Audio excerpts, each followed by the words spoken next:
बोली अंकल तो आप बड़े हैं हमसे, आवाज से लग रहा है इसलिए मैंने आपको अंकल कहा।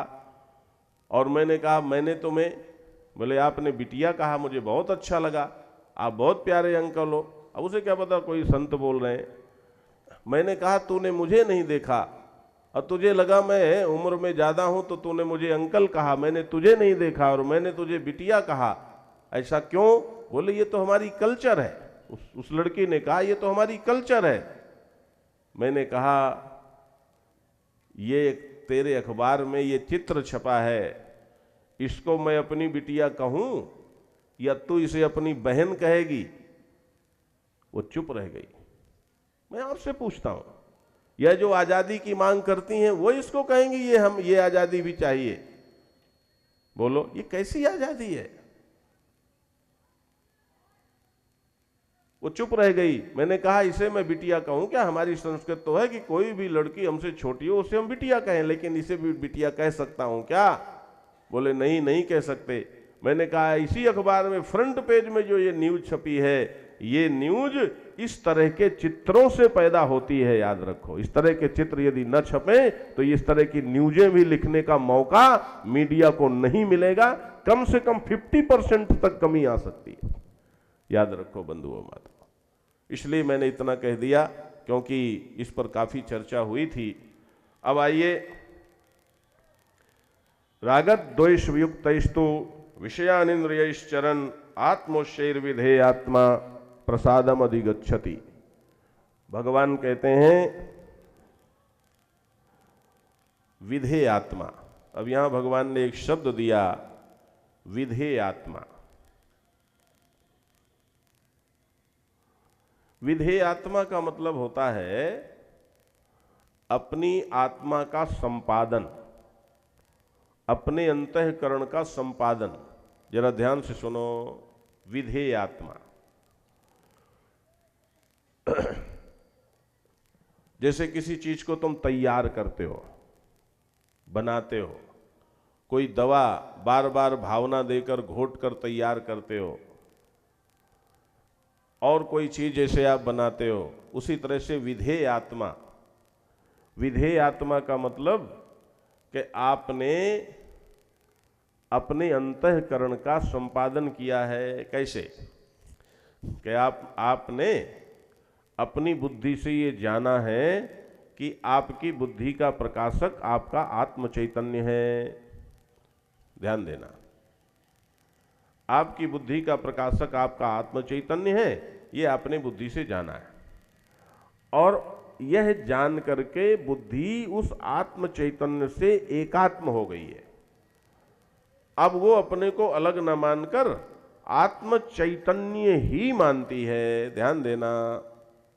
और उसके बाद जो आगे का तंत्र है, मन, फिर इंद्रियां, फिर संसार, उसमें व्यवहार करने के लिए बुद्धि धर्म और नीति का आश्रय लेती है। मेरे शब्दों पर ध्यान देना। आपका जो अंतःकरण, एक है बाह्यकरण और एक है अंतःकरण। बाह्यकरण में तुम्हारी इंद्रियां हैं और अंतःकरण में तुम्हारा मन, बुद्धि, चित्त और अहंकार है।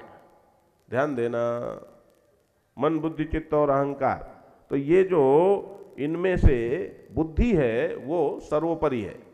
ये बुद्धि सीधे दृष्टा के संपर्क में है। आमतौर पर होता क्या है कि बुद्धि को आत्मा का ज्ञान न होने से बुद्धि स्वयं को ही स्वयं चेतन मानती है और स्वयं चेतन अपने को मान करके, और वह बुद्धि नारायण फिर वो अभिमान से भर जाती। जब अपने को स्वयं चेतन मानेगी तो फिर शरीर को ही आत्मा, शरीर के प्रति अहंकार आएगा। तो जब शरीर के प्रति अहंकार आएगा तो स्वाभाविक है कि फिर शरीर का जो राग द्वेष है, शरीर की जो वासनाएं आकांक्षाएं हैं, वही जीवन बन जाएंगी और वो तुम्हारे जीवन में हावी हो जाएंगी। अहंकार प्रेरित तुम्हारा जीवन हो जाएगा और वही सबका आज चल रहा है। बड़ी जल्दी लोगों को गुस्सा आता है, आगे पीछे क्या अच्छा इससे कुछ मतलब नहीं, और बस अरे महाराज क्या है, वो स्वामी जी तो ऐसा बोल रहे थे। अरे भैया स्वामी जी बोल रहे थे लेकिन आगे पीछे भी तो सुनो। ध्यान देना। तो नारायण विधेय आत्मा के जो तुम्हारी बुद्धि है वह बुद्धि ही जान सकती है। याद रखना, सबसे बड़ा उपहार जो तुम्हारे पास है वो तुम्हारी बुद्धि है।